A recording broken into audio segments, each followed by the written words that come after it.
네, 안녕하세요. 텐입니다. 오늘은 4번 파워포워드의 어떤 움직임, 로우에서의 움직임을 한번 설명하려고 합니다. 일단 꿀팁 드리기 전에 기본적으로 공격할 때 4번이 어떻게 움직여야 되는지, 그리고 기본적으로 장착해야 될 스킬들, 그거 먼저 설명을 좀 드리고요. 그 다음 포지션들 다 채워놓고 실제로 어떻게 움직여야 되는지 이제 디테일하게 설명을 하겠습니다. 네, 바로 들어갈게요. 보통 4번을 부르는 명칭들이 되게 많아요. 그 중에서도 뭐 누구나 잘 아는 파워 포워드 또는 디펜스 포워드, 아니면 이 골밑에서 움직인다고 해서 포스트맨이라고도 부릅니다. 또 뭐 블루 워커.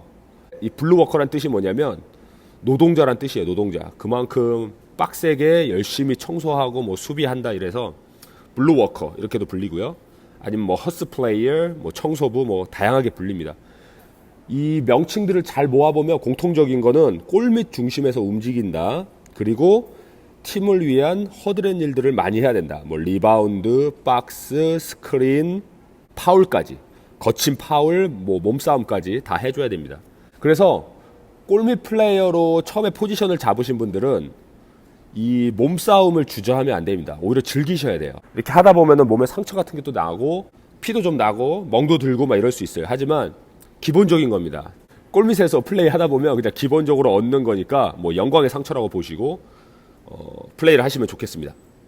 일단 주요 움직임, 공격을 할 때 어떻게 움직이는지 간단하게 한번 설명을 하겠습니다. 4번은요, 여기 페인트 존, 요 페인트 존을 중심으로 이렇게 움직입니다. 이유는 이 안쪽에는 3세컨 바이올레이션이 있기 때문에 이 안으로는 못 들어가고요. 스텝을요, 보통 발을 걸친다고 그래요. 발을 걸치고 쓰셔야 됩니다. 이런 식으로. 이제 가끔 2번, 3번들이 여기랑 여기서 스크린을 소환을 해요. 그래서 움직임이 어떻게 확장되냐면 두 번째로 이런 식으로 확장이 됩니다. 이런 식으로. 보통 이렇게 움직이다가 스크린 소환되면 일로 가거나 이쪽을 스크린하러 가거나 아니면 일로 뛰어 들어가서 이쪽을 스크린하러 갑니다. 주로 움직임이 이렇게 돼요. 여기서 한 번 더 발전. 만약에 4번이 점프슛, 미들슛을 좀 장착하고 향후에 3점슛까지 장착을 하면 이렇게 이제 움직임이 확장이 됩니다. 그래서 이쪽에서 3점도 이제 던질 수 있게 됩니다. 그 전에 이제 제일 가까운 데서 골밑슛 던질 거고, 그 다음에 미들슛 확장되면 여기서 3점슛 이렇게 확장이 됩니다. 정리를 하면 일단 여기 이 페인트 존을 중심으로 이렇게 발을 걸치고 이렇게 움직입니다. 이렇게, 또는 반대로 이렇게. 어느 정도 확장이 되면 위쪽에서 이렇게, 그러니까 이렇게 움직이진 않아요. 이렇게 움직이지 않고 하이로 올라오면서 이렇게 스크린을 걸거나, 아니면 하이에서 피딩 보려고 하다가 이쪽으로 가서 스크린을 걸거나, 아니면 다시 내려오고. 이게 두 번째 움직임. 세 번째는 로우를 이렇게 움직이다가 한 번 더 빠져서 여기서 미들슛, 아니면 밖으로 완전히 나가서 3점까지 이렇게 됩니다. 공격을 할 때는요, 4번이랑 5번은요 결국 움직임이 거의 똑같아요. 대신 어디에 좀 더 플레이를 집중하느냐에 따라 조금씩 달라지는데, 5번 같은 경우는 여기 하이 중심으로 주로 움직이고요. 그리고 피딩이라고 해서 찬스를 봐서 우리 편 슈터들한테 볼을 백업하는 역할을 합니다. 그러니까 골밑에 4번, 5번 다 피딩을 봐야 되는데, 주로 시야가 열린 사람들, 조금 더 노련하고 능숙한 사람들이 하이 중심으로 움직입니다.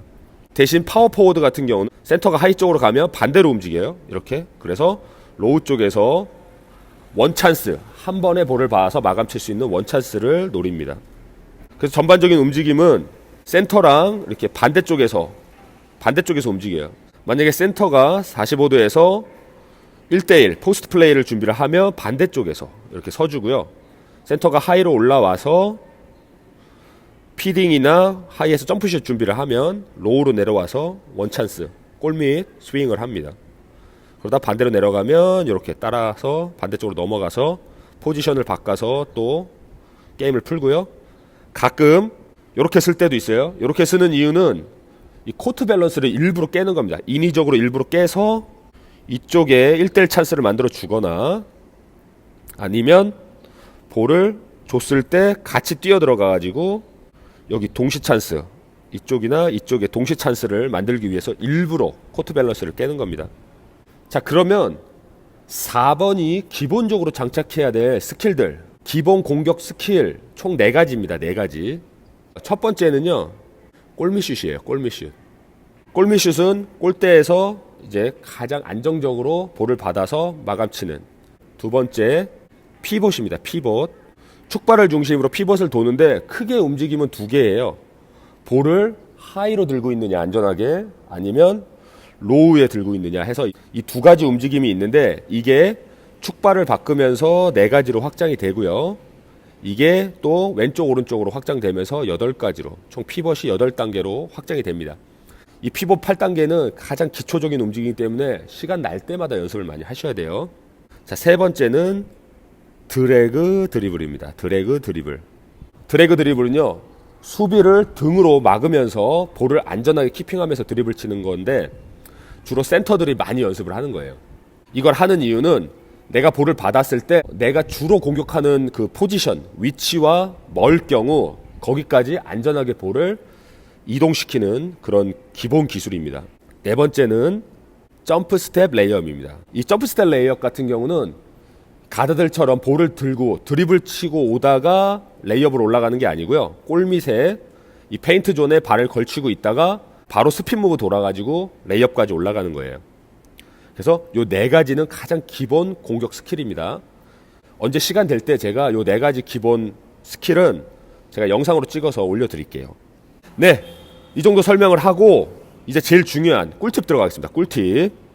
자, 일단 기본 공격 포지션을 잡으면 수비들이요, 뭐 투수리 기본 섰다가도 약간씩 찌그러져서 약간 이렇게 투수리 변형으로 쓸 겁니다. 여기서 지금 가장 찬스가 어딘가 보세요. 바로 여기죠.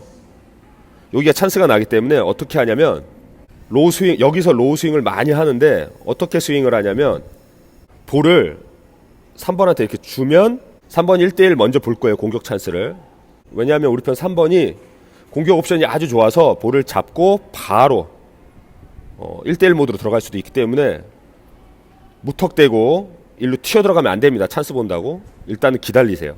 기다리고 3번이 특별한 공격 옵션을 안 하고 수비를 땡겨 왔으면 그때 튀어 들어가는 겁니다. 여기서 원 찬스를 한번 보는 거고요. 가장 기본 찬스. 또는 3번한테 볼 주기 전에 4번이 먼저 움직여서 원 찬스를 볼 수도 있습니다. 만약에 볼이 이렇게 들어가면 이 4번이 멍청해서 못 따라오면 5번이 움직일 수도 있을 밖에 없어요. 그때 5번한테 볼을 주거나 아니면 파울을 얻으면서 골밑슛으로 마감을 칩니다. 근데 여기서 팁은 이 1번이 공격할 땐 1번이 사령탑인데 이 1번이 4번한테 명령으로 여기 움직여라라고 못해요. 이거는 오로지 4번이 먼저 움직이면서 4번이 1번한테 신호를 주는 겁니다. 볼을 3번한테 돌려라, 또는 나 골밑으로 뛰어들어간다라고 신호를 주는 거예요. 그때 바로 뛰어들어가면서 찬스를 받거나 3번한테 볼이 간 다음에 뛰어들어가서 볼을 받는 겁니다. 이게 왜 그러냐면 보세요. 모든 수비들이 다 시선이 이렇게 열려 있어요. 뭐 얘는 이렇게 막고 있을 수도 있고 얘도 이렇게 얘 같은 경우는 뭐 이렇게 서 있거나 아니면 이렇게 쓰고 있겠죠. 그렇기 때문에 나머지 수비들이요, 이 4번의 움직임을 파악을 못해요. 오로지 얘만 파악할 수 있습니다. 다 앞을 보고 있으니까. 그렇기 때문에 이 움직임이 가능한 겁니다. 공격 4번의 이 로우 스윙이 얼마나 빈번하고 잘 움직이냐에 따라서 찬스들이 계속 열려요. 찬스들 한번 보면 첫 번째 여기 들어가는 거 1번 찬스, 두 번째 여기서 기다려줘서 여기서 마감 치는 거 2번 찬스, 세 번째 뛰어 들어가서 여기서 보는 거 3번 찬스, 5번이 따라왔을 경우 주는 거 4번 찬스. 볼을 받았다가 다시 올려서 빠르게 빼서 이쪽에서 5번 찬스, 6번 찬스인가? 그 다음에 이렇게 따라왔을 때 다시 반대로 뛰어 들어가서 여기서 다시 찬스 보는 다음 찬스. 엄청 많이 열립니다. 근데 이게 가능한 이유는 다시 한번 말씀드리지만 모든 수비들은요, 앞을 보고 있기 때문에 이 뒤에 로우 스윙하는 거에는 취약할 수밖에 없습니다. 그리고 로우를 많이 움직일 때 만약에 4번이랑 5번이 이걸 계속 의식하잖아요. 그러면 골밑은 더 좁혀질 수밖에 없어요. 앞에 있는 우리 가드들이 이 앞에 수비만 하나만 제끼면 바로 점프슛이에요. 여기서 이렇게 살짝 들어와서 여기서 점프슛, 여기로 들어와서 점프슛, 일로 들어와서 점프슛, 일로 들어와서 점프슛. 그죠? 점프슛, 점프슛. 그렇기 때문에 정말 로우 스윙이 중요합니다. 자, 여기서 이제 조금 더 공격 옵션을 늘려볼게요. 일명 센터들끼리 작전을 거는 투맨 게임이라고 합니다. 빅맨, 투맨 게임. 어떻게 하는 거냐면 두 가지입니다. 일단 센터가요, 이렇게 코트 밸런스 깨고 같이 서요. 같은 선상에 딱 씁니다. 여기서 전제는 우리 편 5번은요, 느리지만 힘이 엄청 좋아. 골밑에 볼만 들어가면 한 방에 마감 칠 수 있어. 근데 상대 5번도 좀 수비가 좋아. 이래서 쉽진 않아. 이런 상황이고요. 4번이, 우리 편 4번 공격이 굉장히 빠르고 점프슛이 좋아. 요 두 가지 전제로 가는 겁니다. 그래서 미스매치를 이용하는 건데 어떻게 하냐면 5번이 이렇게 내려와서 여기서 스크린을 서주는 거예요. 그때 4번은 스크린 받아서 올라가면서 여기서 두 개 다 찬스를 보는 겁니다. 아까 전제로 우리 5번은 힘이 엄청 좋기 때문에, 근데 상대편 5번도 힘이 좋아서 이런 상태에서는 1대1 하기가 힘들어요. 근데 여기서 스크린 쓰고 이렇게 뛰어 들어가는 순간 이 사람이 여기 스크린 한 다음에 피벗 바를 이렇게 돌릴 거예요. 그래서 이런 식으로 쓸 겁니다. 이런 식으로 쓰면 바로 원찬스입니다. 바로 원찬스. 요거 하나. 두 번째, 여기서 스크린 받아서 이렇게 올라가면서 볼을 받으면 뛰어 들어가면서 볼을 받았기 때문에 바로 점프슛 해도 되고요. 여기서 점프슛, 여기 점프슛 해도 되고, 볼을 잡을 때 바로 점프 스텝, 양쪽 축발을 다 쓸 수 있는 점프 스텝을 쓰기 때문에 만약에 센터가 이걸 막으려고 약간이라도 움직이가 튀어나오거나 아니면 센터가 좀 느리잖아요. 그러면 점프 스텝 밟으면서 바로 레이업 들어가는 겁니다. 레이업. 아니면 드래그 드립을 쳐서 빠르게 들어가는 겁니다. 한번 머리에 상상하면서 그림을 그려보세요.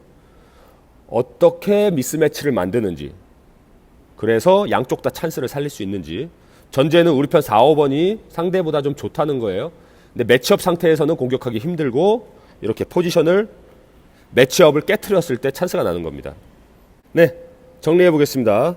팀 4번이 얼마나 잘 로우를 스윙하느냐에 따라서 엄청나게 많은 공격 옵션이 생깁니다. 오늘은 그 4번의 스윙, 공격 옵션에 대해서 한번 설명을 드렸고요.